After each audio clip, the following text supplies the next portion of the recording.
Baik, perkenalkan nama saya Wiwin Andriani Sakan, NIM 19100200215, mata kuliah Akuntansi Keuangan lanjutan 1.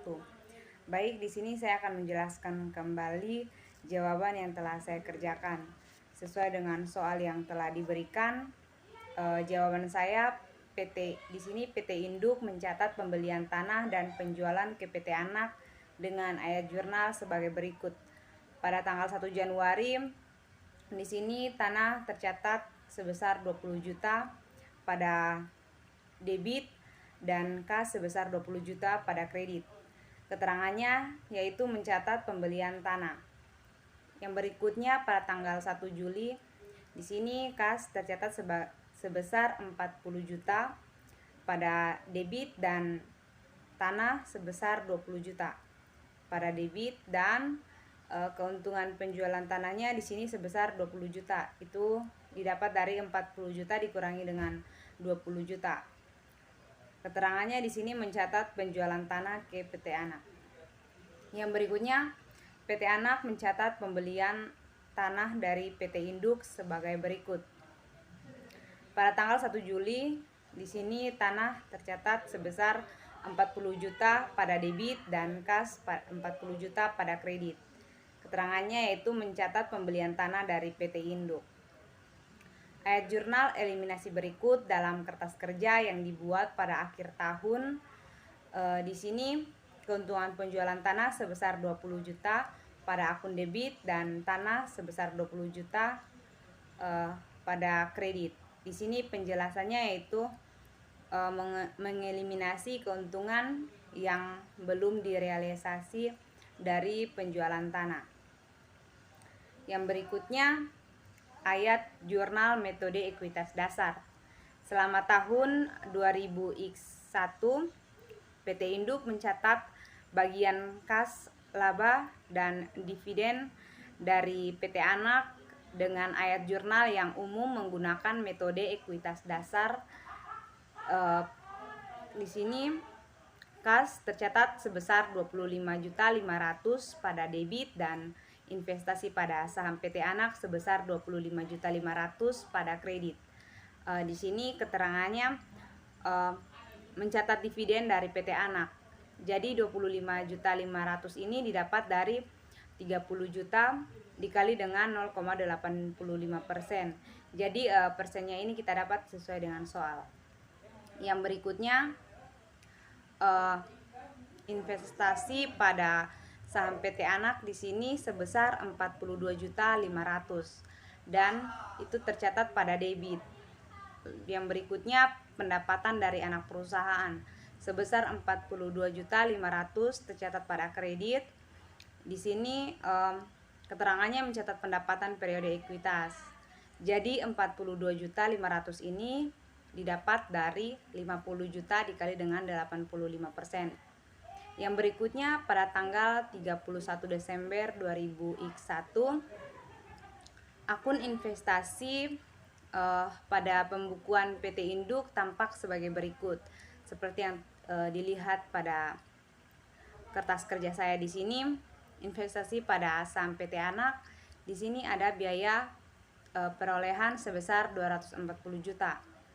Akrual ekuitas di sini seperti yang tadi saya jelaskan di atas, di sini ada 42.500.000. Lalu dividennya di sini juga tercatat sebesar 25.500.000. Jadi totalnya itu saya kerjakan 240 juta ini ditambah dengan 42.500.000 lalu dikurangi dengan 25.500.000. Jadi hasilnya dapat 257 juta. Yang berikutnya, kertas kerja konsolidasi. Ayat jurnal kertas kerja termasuk sebagai berikut. Di sini pendapatan dari anak perusahaan tercatat pada debit sebesar 42.500.000. Nah, yang berikutnya di sini ada dividen yang diumumkan itu ada 25.500.000 dan investasi pada saham PT Anak ada 17 juta.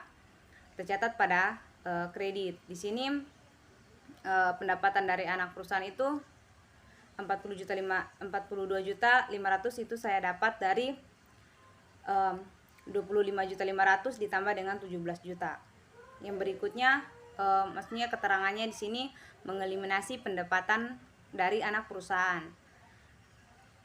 Yang berikutnya pendapatan untuk kepemilikan minoritas. Di sini ada 7.500.000 dan dividen diumumkan sebesar 4.500.000 tertulis dalam kredit. Dan yang berikutnya kepemilikan minoritas sebesar 3 juta. Saya mengerjakannya 4.500.000 ditambah dengan 3 juta, hasilnya dapat 7.500.000 pendapatan untuk kepemilikan minoritas. Keterangannya di sini mengalokasikan laba ke kepemilikan minoritas. Seperti yang dilihat di sini, 50 juta dikali dengan 0,15 hasilnya dapat 7.500.000 dan 30 juta di sini dikali dengan 0,15 hasilnya dapat 4.500.000. Yang berikutnya saham biasa PT Anak. Di sini sesuai dengan soalnya, saham biasa PT Anak ini di sini tercatat dalam debit sebesar 300 juta, saldo laba 1 Januari tercatat dalam debit sebesar 100 juta, dan investasi pada saham PT Anak tercatat sebesar 240 juta di kredit dan kepemilikan minoritasnya 60 juta di kredit. Keterangannya yaitu mengeliminasi saldo investasi awal. Satu ayat jurnal tambahan diperlukan untuk mengeliminasi keuntungan belum direalisasi dari penjualan tanah antar perusahaan. Di sini keuntungan penjualan tanah tercatat dalam debit sebesar 20 juta. Seperti yang tadi saya jelaskan di awal bahwa keuntungan penjualan tanah itu sebesar 20 juta. Dan di sini tanah tercatat dalam kredit juga sebesar 20 juta. Keterangannya di sini yaitu mengeliminasi keuntungan belum direalisasi dari penjualan tanah arus ke bawah. Yang berikutnya di sini ada pada tanggal 31 Desember 2001 kertas kerja konsolidasi periode penjualan antara perusahaan dan perusahaan penjualan tanah arus ke bawah. Di sini penjualan sebesar 400 juta pada PT Induk, pada PT Anak sebesar 200 juta. Di sini jadi ditambah hasilnya dapat 600 juta pada konsolidasi. Yang berikutnya ada keuntungan penjualan. Keuntungan penjualan di sini 20 juta. Lalu ini pada kolom debit di sini tercatat 20 juta. Yang berikutnya pendapatan dari anak perusahaan sebesar 45.500 pada PT Induk dan bertambah pada kolom debit sebesar 45.500. Di sini kredit sebesar 465.500. Itu didapat dari penjumlahan 400 juta ditambah 20 juta ditambah 45.500. Yang berikutnya pada PT Anak kredit sebesar 200 juta. Setelah itu pada konsolidasi masih tetap 600 juta. Yang berikutnya harga pokok penjualan. Di sini harga pokok penjualannya sebesar 170 juta pada PT Induk, pada PT Anaknya 115 juta, dan totalnya ada pada konsolidasi sebesar 285 juta. Yang berikutnya penyusutan dan amortisasi.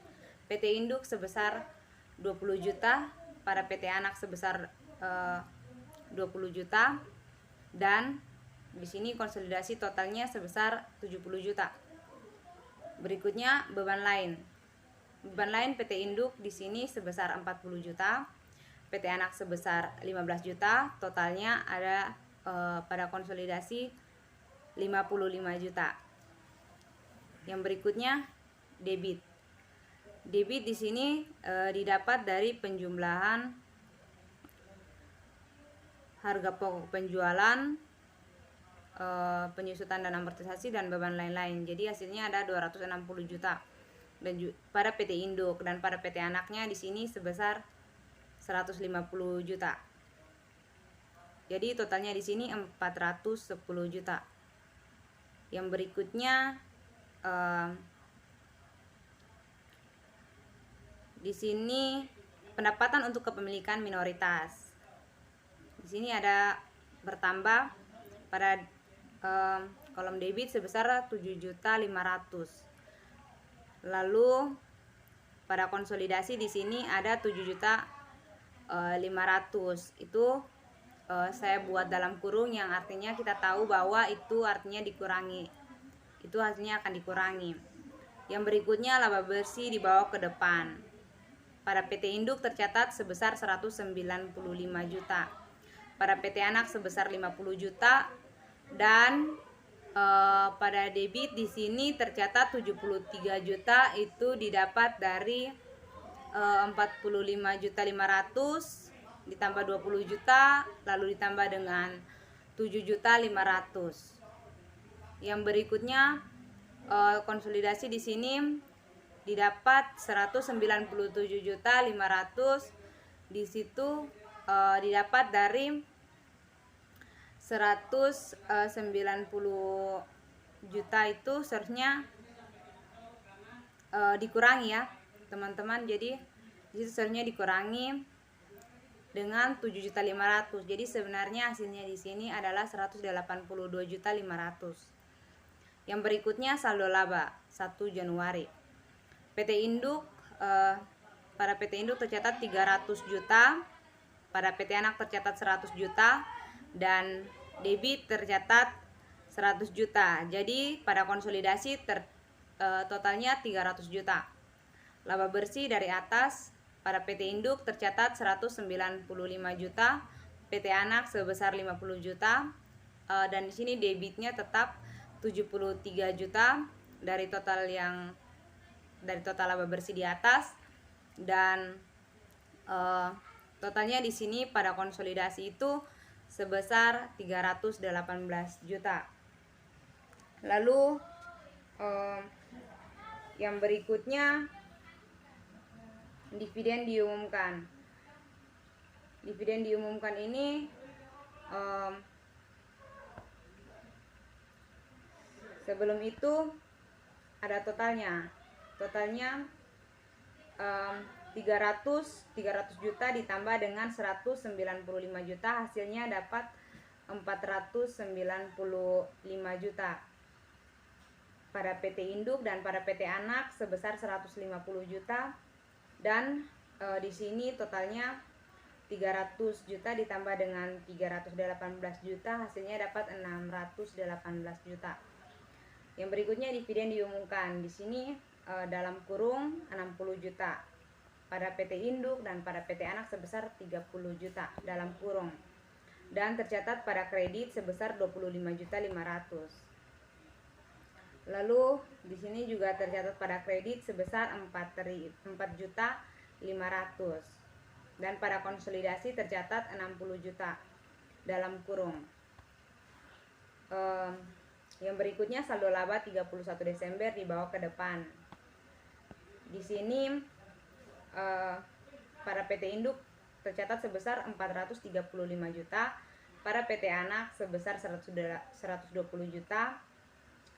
Pada debit di sini tercatat total dari 100 juta ditambah 73 juta, jadi di sini ada 173 juta. Pada kredit sebesar 30 juta, 25.500.000 ditambah 4.500.000, dan juga pada konsolidasi tercatat 558 juta,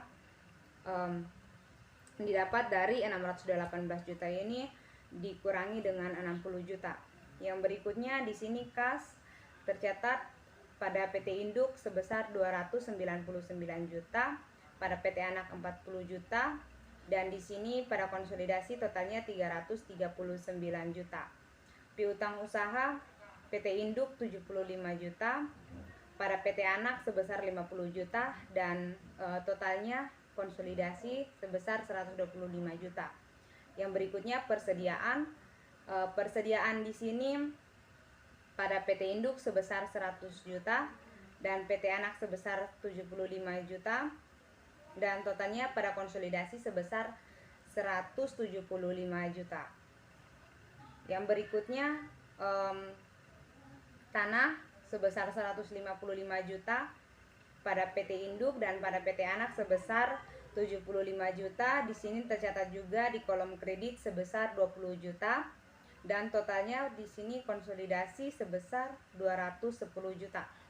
Bangunan dan peralatan tercatat dalam PT induk sebesar 800 juta dan pada PT anak sebesar 300 juta. Yang berikutnya investasi pada saham PT anak sebesar 257 juta. Lalu tercatat di sini di kolom kredit sebesar 17 juta. Dan berikutnya di sini di bawah 17 juta itu ada 240 juta ya, sesuai dengan yang di soal. Yang berikutnya ada debit. Debit di sini totalnya 1.686 juta dan pada PT induk dan pada PT anak sebesar 840 juta. Dan di sini totalnya pada konsolidasi sebesar 2.525 juta. Yang berikutnya akumulasi penyusutannya pada PT induk 450 juta, pada PT anak 320 juta. Dan utang usaha di sini pada PT induk 100 juta, pada PT anak 100 juta. Utang obligasi pada PT induk 200 juta, pada PT anak 100 juta. Saham obligasi di sini 500 juta dan pada PT anak sebesar 200 juta. Tercatat juga pada debit sebesar 200 juta. Yang berikutnya kepemilikan minoritasnya di sini sebelum itu ada saldo laba ya. Saldo laba terdiri atas di sini 435 juta pada PT induk dan juga pada PT anak 120 juta. Pada debit tercatat 173 juta, pada kredit tercatat sebesar 30 juta dan totalnya di sini pada konsolidasi sebesar 558 juta. Yang berikutnya kepemilikan minoritas. Kepemilikan minoritas di sini tercatatnya pada kolom kredit sebesar 3 juta dan 60 juta. Jadi totalnya 63 juta pada konsolidasi. Yang berikutnya kredit bagian akhir. Pada bagian akhir kredit di sini pada PT induk tercatat 1.686 juta. Pada PT induk, pada PT anak sebesar 840 juta. Pada debit sebesar 373 juta dan pada kredit sebesar 370 juta dan pada konsolidasi di sini totalnya 2.525 juta. Sekian penjelasan jawaban dari saya. Mungkin ada kata-kata yang telah salah saya ucapkan. Saya mohon maaf. Sekian dan terima kasih.